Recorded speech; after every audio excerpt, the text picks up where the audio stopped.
सुबह का समय था। गांव की गलियों में पक्षियों की आवाज गूंज रही थी। मिट्टी के छोटे छोटे घरों के बीच एक टूटी सी झोपड़ी थी। उसी झोपड़ी में रहता था गरीब मटके बनाने वाला भीमा, उसकी बूढ़ी माँ सरला देवी और उसकी पत्नी मोहिनी।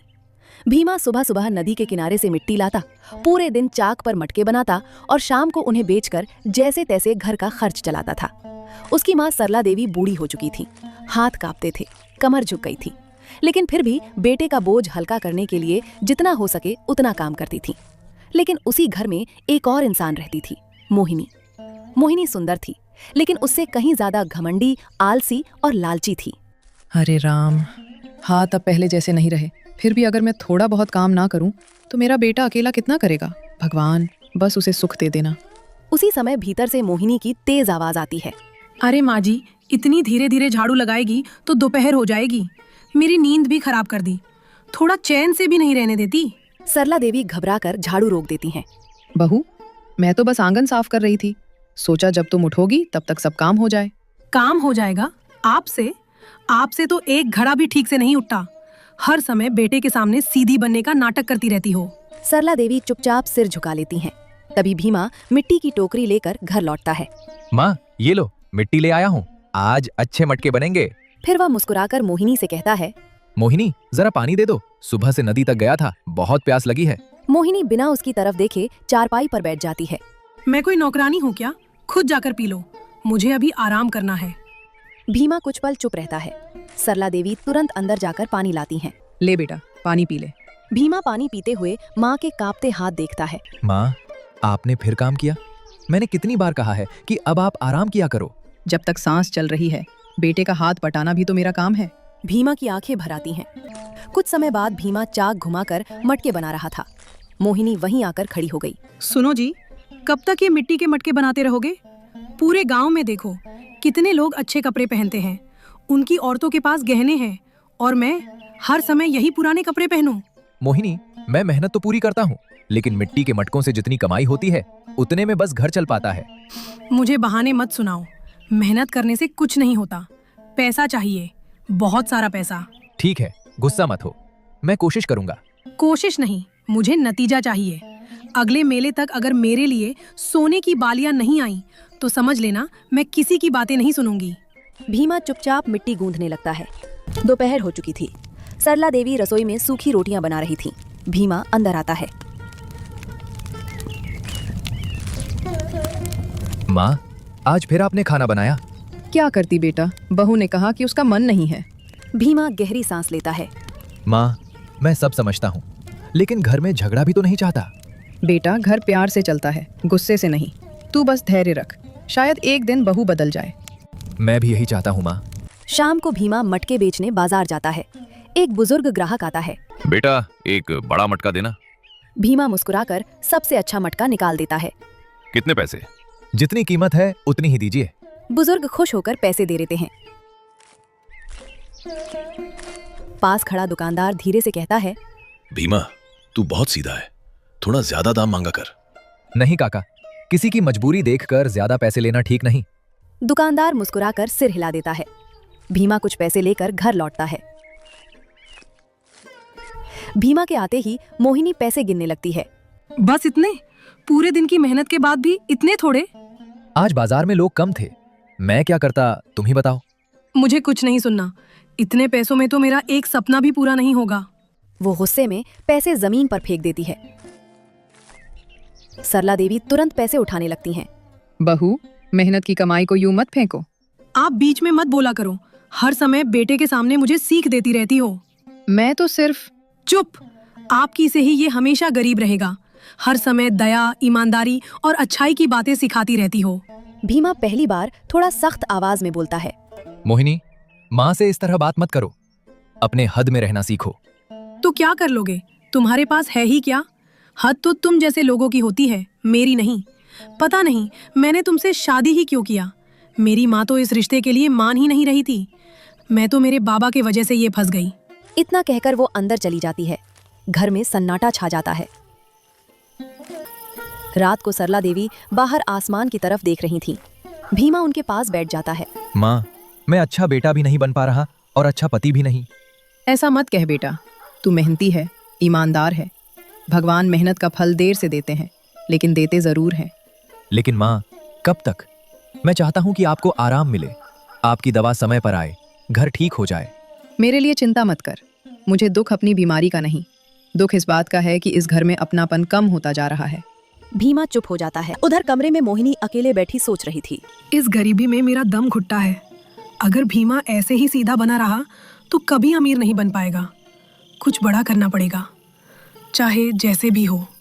वो हल्की मुस्कान देती है। उसे नहीं पता था कि उसकी यही सोच आगे चलकर पूरे परिवार की जिंदगी बदलने वाली थी।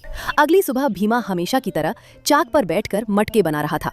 सरला देवी धूप में सूखने के लिए मटके रख रही थीं। तभी मोहिनी दरवाजे पर हाथ बांधे खड़ी हो गई। सुनो जी, मैं कई दिनों से तुम्हें एक ही बात समझा रही हूँ, लेकिन तुम हो कि मेरी कोई बात सुनना ही नहीं चाहते। सुबह से शाम तक मिट्टी गूंथते रहते हो, चाक घुमाते रहते हो, फिर शाम को कुछ मुट्ठी भर सिक्के लेकर घर लौट आते हो। क्या तुम्हें सच में लगता है कि इस तरह हमारी जिंदगी कभी बदलेगी? पूरे गांव में देख लो, जिनके पास पहले कुछ नहीं था, आज उनके घर पक्के हो गए, और एक हम है कि सालों से इसी टूटी झोपड़ी में रह रहे हैं। मुझे भी अच्छा पहनने का मन करता है, त्योहार पर नए कपड़े पहनने का मन करता है, लेकिन मेरी किस्मत ही खराब है कि मेरी शादी एक ऐसे आदमी से हुई जो सिर्फ मेहनत करना जानता है, आगे बढ़ना नहीं। मोहिनी, मैं तुम्हारी हर बात समझता हूँ। मुझे भी अच्छा नहीं लगता कि माँ इस उम्र में काम करें या तुम अपनी इच्छाएं पूरी ना कर पाओ, लेकिन मैं क्या करूं? मैं चोरी नहीं कर सकता, किसी को धोखा नहीं दे सकता, और किसी की मजबूरी का फायदा उठाकर पैसे भी नहीं कमा सकता। मेरे पिता ने मरते समय एक ही बात सिखाई थी कि मेहनत की कमाई कम हो सकती है, लेकिन उसमें बरकत होती है। मैं उसी रास्ते पर चल रहा हूं। हो सकता है आज हमारे पास कम हो, लेकिन मुझे भरोसा है कि एक दिन हमारी मेहनत जरूर रंग लाएगी। बस यही बातें, भरोसा, ईमानदारी, मेहनत, इन बातों से कभी किसी का घर नहीं चला। अगर ऐसा ही चलता रहा तो आज तुम्हारी माँ को इस उम्र में धूप में मटके नहीं सुखाने पड़ते। तुम सच से भाग रहे हो भीमा। दुनिया चालाक लोगों की है, सीधे लोगों की नहीं। बहू, बेटा जो कर रहा है मेहनत से कर रहा है। गरीब होना कोई अपराध नहीं होता। इंसान की पहचान उसके पैसे से नहीं, उसके संस्कारों से होती है। माँ जी, ये बातें सुनने में अच्छी लगती हैं, लेकिन खाली पेट पर नहीं। दोपहर को भीमा मटके लेकर बाजार पहुंचा। वहां असामान्य भीड़ थी। अरे भीमा, आज बड़ी अच्छी खबर है। पड़ोस के गांव में अगले महीने बड़ा मेला लगने वाला है। वहां सैकड़ों मटकों की जरूरत पड़ेगी। सच कह रहे हो काका? अगर मुझे भी काम मिल जाए तो शायद इस बार घर की हालत कुछ सुधर जाए। माँ की दवा भी समय पर आ जाएगी और झोपड़ी की टूटी छत भी ठीक करवा दूंगा। काम मिलना आसान नहीं है बेटा। जो समय पर और अच्छे मटके देगा, ऑर्डर उसी को मिलेगा। मेहनत बहुत करनी पड़ेगी। मेहनत से मैं कभी नहीं डरता काका। अगर दिन में 12 घंटे काम करना पड़े, रात में भी चाक चलाना पड़े, तब भी करूंगा। बस भगवान इतना साथ दे कि इस बार मेरा काम किसी को पसंद आ जाए। दुकानदार मुस्कुराया। यही बात मुझे तेरी सबसे अच्छी लगती है। तू मेहनत पर भरोसा करता है। भगवान करे इस बार किस्मत भी तेरा साथ दे। शाम को भीमा तेज कदमों से घर पहुंचा। माँ, आज बहुत अच्छी खबर मिली है। अगर सब ठीक रहा तो अगले महीने हमें सैकड़ों मटके बनाने का काम मिल सकता है। अगर ये काम मिल गया तो कई महीनों की चिंता एक साथ खत्म हो जाएगी। मैं सबसे पहले आपके लिए दवा खरीदूंगा, फिर इस झोपड़ी की छत ठीक करवाऊंगा।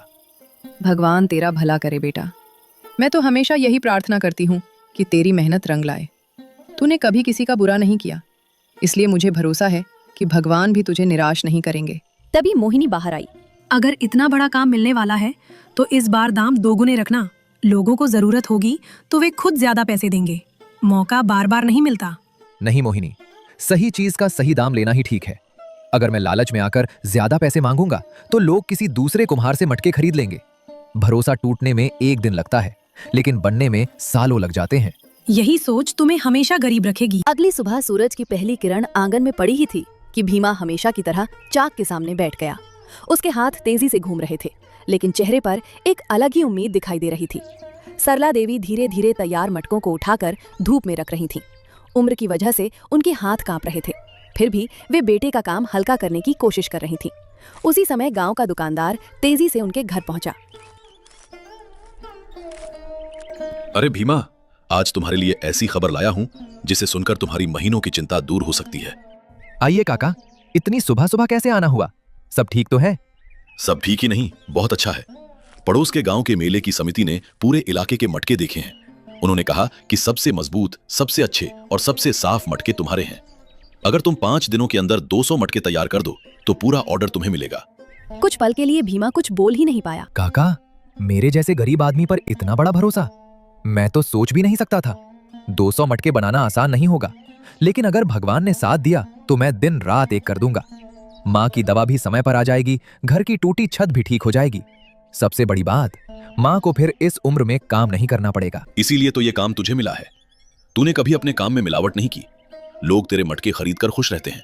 मेहनत का फल देर से मिलता है, लेकिन मिलता जरूर है। भीमा ने दोनों हाथ जोड़ दिए। काका, आपने हमेशा मेरा हौसला बढ़ाया है।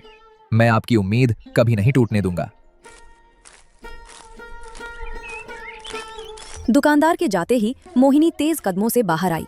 उसके चेहरे पर खुशी कम और लालच ज्यादा था। सुनो जी, अब मेरी बात ध्यान से सुन लो। ये मौका जिंदगी में बार बार नहीं आने वाला। जब लोग मटके लेने आएंगे तब उनसे पहले आधे पैसे ले लेना, फिर कहना कि मिट्टी महंगी हो गई है, मजदूरी बढ़ गई है, इसलिए बाकी पैसे भी ज्यादा देने होंगे। अगर उन्हें मटके चाहिए होंगे तो वे मजबूरी में दे देंगे।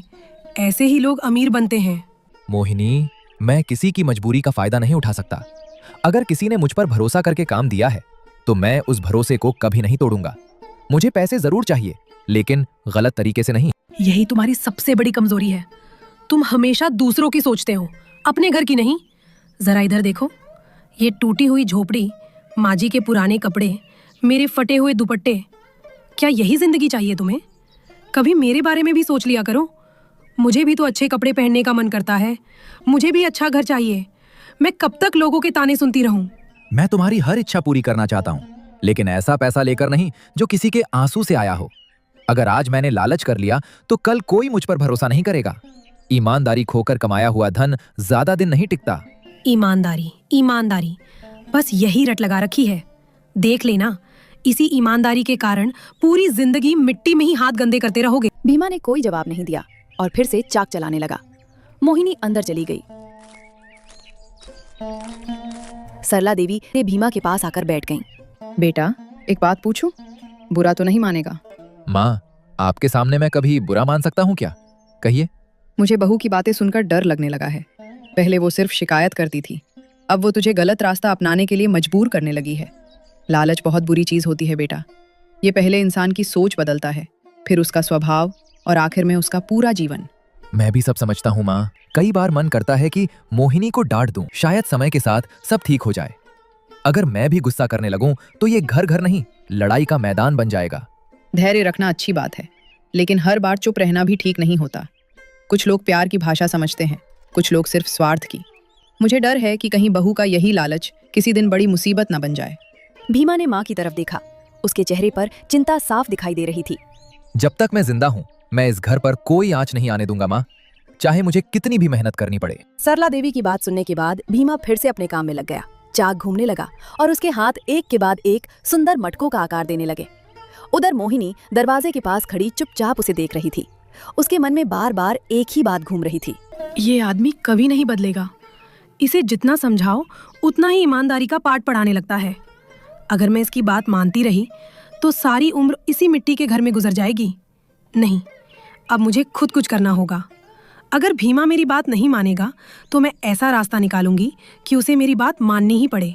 वो धीरे धीरे भीमा के पास आई। सुनो जी, आखिरी बार समझा रही हूँ।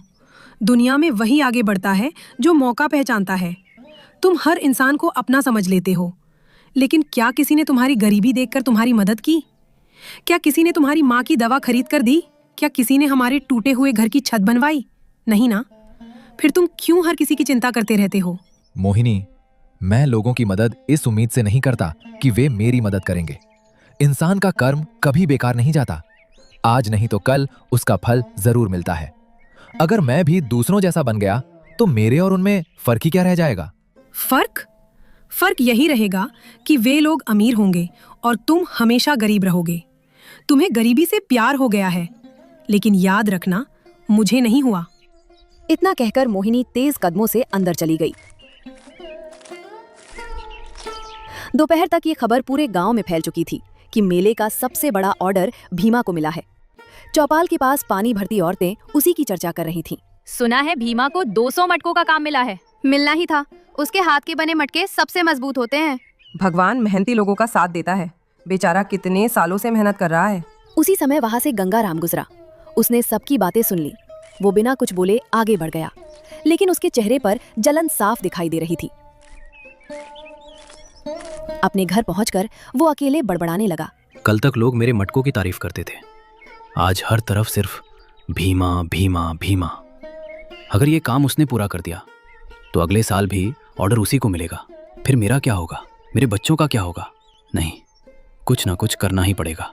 वो गहरी सोच में डूब गया। शाम होने लगी। भीमा पूरे दिन लगातार काम करता रहा। उसके हाथों में छाले पड़ चुके थे। सरला देवी एक कटोरे में पानी लेकर उसके पास आई। बस कर बेटा, थोड़ा आराम भी कर लिया कर। शरीर भी भगवान की दी हुई अमानत है।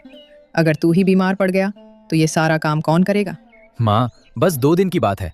ये काम पूरा हो गया तो हमारी जिंदगी बदल सकती है। मैं चाहता हूँ कि अब आपको दवा के लिए किसी का इंतजार ना करना पड़े। मैं चाहता हूँ कि बरसात आने से पहले इस झोपड़ी की छत ठीक करवा दूं। हर साल बारिश में आपको भीगते हुए देखकर बहुत दुख होता है। सरला देवी की आंखें भर आईं। बेटा, तूने हमेशा दूसरों के बारे में सोचा। भगवान करे इस बार भगवान भी तेरे बारे में सोचे। लेकिन एक बात याद रखना, मेहनत से मिली सफलता जितनी बड़ी होती है, उसकी परीक्षा भी उतनी ही बड़ी होती है। मुझे लग रहा है कि आने वाले दिनों में तेरी ईमानदारी की बहुत कठिन परीक्षा होने वाली है। भीमा ने माँ के चरण छुए।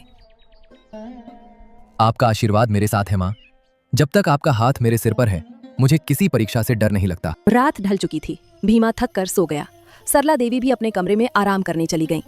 मोहिनी ने धीरे से दरवाजा खोला और बिना किसी को जगाए बाहर निकल गई। गांव के किनारे पुराने बरगद के पेड़ के पास कोई पहले से उसका इंतजार कर रहा था। वो गंगाराम था। तुमने इस समय बुलाया है, कोई खास बात है क्या? मोहिनी ने चारों तरफ देखा कि कहीं कोई सुन तो नहीं रहा। फिर वो धीमी आवाज में बोली, अगर भीमा ये ऑर्डर पूरा कर देगा तो फिर कभी कोई तुम्हारे पास मटके खरीदने नहीं आएगा।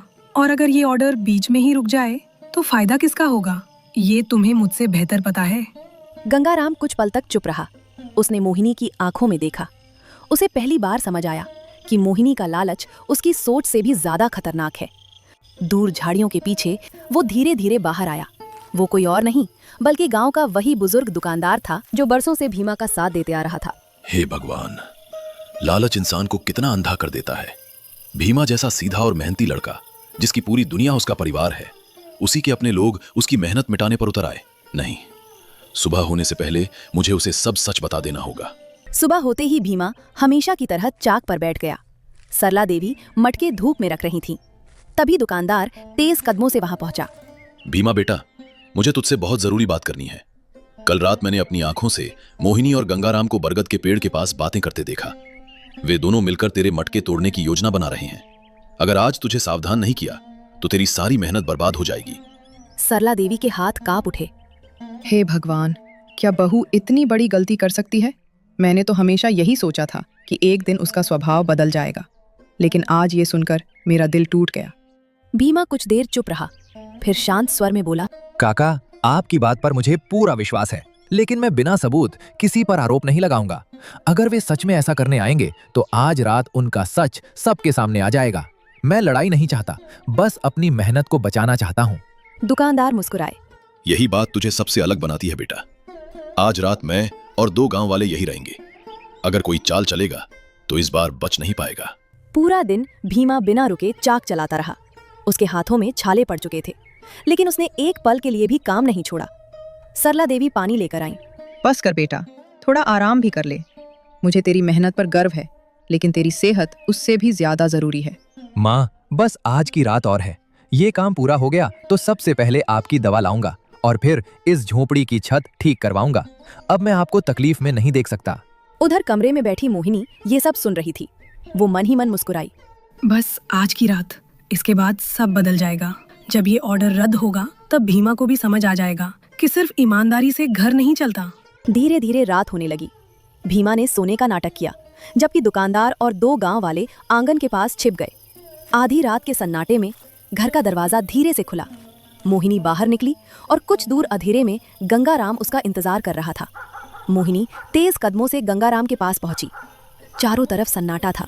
दूर कहीं कुत्तों के भौंकने की आवाज आ रही थी। मुझे अब भी डर लग रहा है मोहिनी। अगर आज हम पकड़े गए तो पूरे गांव में हमारी बदनामी हो जाएगी। अभी भी चाहो तो ये सब यहीं खत्म कर देते हैं। अब पीछे हटने से कुछ नहीं होगा, बस कुछ मटके टूट जाएं। फिर भीमा समय पर ऑर्डर पूरा नहीं कर पाएगा। उसके बाद मेले वाले तुम्हारे पास आएंगे। यही मौका हमारी किस्मत बदल सकता है। दोनों धीरे धीरे आंगन में रखे मटकों की ओर बढ़ने लगे। गंगाराम ने कांपते हाथों से एक बड़ा मटका उठाया। जैसे ही वो उसे जमीन पर पटकने वाला था, अचानक आवाज आई, रुक जाओ गंगाराम, मेहनत तोड़ना इतना आसान नहीं होता। दोनों घबरा गए। उसी समय दुकानदार, 2 गांव वाले और सरला देवी भी बाहर आ गए। कुछ ही देर में शोर सुनकर आसपास के लोग भी इकट्ठा हो गए। कल रात मैंने इन दोनों की सारी बातें सुन ली थी, इसलिए आज हम सब यहाँ छिप कर बैठे थे। अगर आज सच सामने नहीं आता तो भीमा की महीनों की मेहनत बर्बाद हो जाती। गंगाराम का सिर शर्म से झुक गया। मैं अपनी गलती मानता हूँ। मैं भीमा से जलने लगा था। मुझे लगा अगर उसका काम सफल हो गया तो मेरा कोई मटका नहीं खरीदेगा। उसी जलन में मैं गलत रास्ते पर चल पड़ा। अब सबकी नजर मोहिनी पर थी। कुछ पल तक वो चुप रही, फिर उसकी आंखों से आंसू निकल पड़े। हाँ, ये सब मेरी ही योजना थी। मैं हर दिन गरीबी से परेशान रहती थी। मुझे लगा था कि पैसा ही हर दुख का इलाज है, लेकिन आज समझ आ रहा है कि मैंने धन पाने की चाह में अपने ही घर का भरोसा तोड़ दिया। सरला देवी की आंखें भर आईं। बहू, गरीबी इंसान को छोटा नहीं बनाती, लेकिन लालच जरूर छोटा बना देता है। तूने जिस बेटे की मेहनत को खराब करने की कोशिश की, उसी मेहनत से इतने सालों से ये घर चल रहा है। मुझे दुख तेरी गलती का नहीं, इस बात का है कि तूने अपने ही परिवार का विश्वास तोड़ दिया। मोहिनी रोते हुए उनके पैरों में बैठ गई। माँ जी, मुझे माफ़ कर दीजिए। मैंने हमेशा आपकी सीख को नज़रअंदाज किया। अगर आज भी आप लोग मुझे अपना लें तो मैं वादा करती हूँ कि आज के बाद कभी लालच को अपने दिल में जगह नहीं दूंगी। गांव वालों में से एक बोला, भीमा, ऐसी गलती की माफी नहीं होनी चाहिए। भीमा शांत स्वर में आगे बढ़ा। गलती बहुत बड़ी है, लेकिन अगर इंसान अपनी गलती मानकर बदलना चाहे तो उसे एक मौका मिलना चाहिए। मैं नफरत बढ़ाकर अपना घर नहीं तोड़ना चाहता। मैं चाहता हूं कि आज के बाद हमारा घर मेहनत और विश्वास से चले, लालच से नहीं। गांव वाले भीमा की बात सुनकर शांत हो गए। अगली सुबह भीमा समय पर पूरे 200 मटके मेले में पहुंचा दिया। समिति के मुखिया ने सभी मटके देखकर मुस्कुराते हुए कहा, भीमा, तुम्हारे मटके जितने मजबूत हैं उतना ही मजबूत तुम्हारा चरित्र भी है। ऐसे ईमानदार कारीगर बहुत कम मिलते हैं। अगले साल का काम भी तुम्हें ही मिलेगा। कुछ महीनों बाद झोपड़ी की टूटी छत ठीक हो चुकी थी। सरला देवी की दवा समय पर आने लगी। मोहिनी अब हर काम में भीमा का हाथ बटाती और उनका सम्मान करती। एक शाम तीनों घर के बाहर बैठे थे। आज समझ आया कि मेहनत से कमाया हुआ थोड़ा धन भी सुख देता है, लेकिन लालच इंसान से उसका अपना परिवार भी छीन सकता है। सच्ची कमाई सिर्फ पैसों की नहीं होती, भरोसे की भी होती है। और एक बार भरोसा जीत लिया जाए तो वही इंसान की सबसे बड़ी दौलत बन जाता है। सरला देवी ने दोनों को प्यार से देखा और मुस्कुराते हुए बोली, भगवान उसी घर में खुशियां भेजते हैं जहां मेहनत, ईमानदारी और अपनापन कभी कम नहीं होते। ढलते सूरज की सुनहरी रोशनी उस छोटी सी झोपड़ी पर पड़ रही थी। गरीबी अभी पूरी तरह खत्म नहीं हुई थी, लेकिन उस घर से लालच हमेशा के